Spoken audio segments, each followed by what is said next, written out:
sommes sur la commune de Saint-Jean-de-la-Hèze ce matin, de bonne heure, avec une mobilisation en fait, de la population dans le cadre de la journée éco-citoyenne. Donc en fait c'est une journée test, donc nous avons souhaité solliciter les communes pour savoir celles qui souhaiteraient s'engager dans cette démarche. Donc on a eu 3 communes au départ et en fait Saint-Jean-de-la-Hèze a réussi à mobiliser du monde. Donc pour le moment les autres communes ont dit on verra l'année prochaine ou à un autre moment.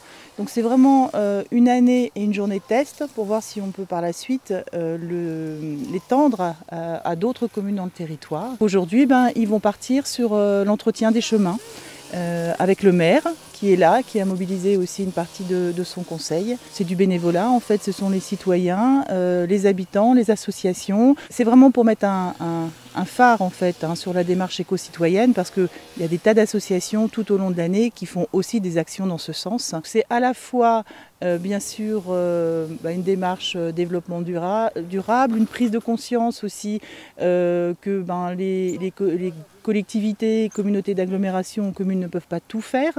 Et puis on s'engage dans des démarches maintenant de zéro phyto. Nous avons un territoire qui est extrêmement vaste. Et donc, dans le cadre du développement touristique, nous avons mis un élément de développement extrêmement fort sur ce que nous appelons l'itinérance. Donc c'est un terme un petit peu technique, mais en fait l'itinérance, c'est l'ensemble des itinéraires de randonnée, que ce soit pédestre, que ce soit à cheval, que ce soit vélo, etc. Voilà, donc ça, c'est la trame, en fait, le lien sur l'ensemble du territoire de la communauté d'agglomération.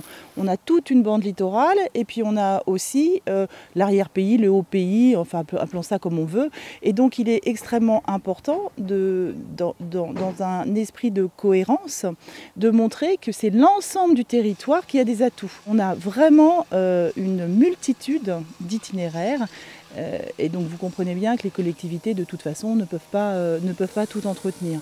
Donc dans cet esprit-là, on essaie vraiment de motiver aussi la population, les associations pour qu'ils prennent conscience en fait, de l'intérêt de tout ça. Et en plus de tout ça, en dehors de cette action de développement durable, c'est aussi un moment de rencontre, un moment très convivial. Ça crée du lien et c'est bien aussi pour les habitants de se retrouver.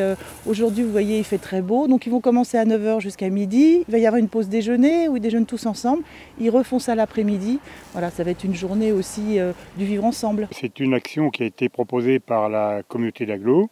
J'ai pensé que ça pouvait intéresser certains habitants, notamment des utilisateurs des chemins de randonnée, parce qu'il y en a de plus en plus à faire de la rando. Et puis, je pense aussi qu'il ne faut pas toujours tout attendre des autres, ni de la collectivité. Donc, c'est bien que les gens s'investissent dans des actions comme celle-là. Je pense que c'est une bonne idée. Vous voyez mes collègues qui sont là, on n'est pas nombreux, ont déjà proposé d'en refaire une l'année prochaine.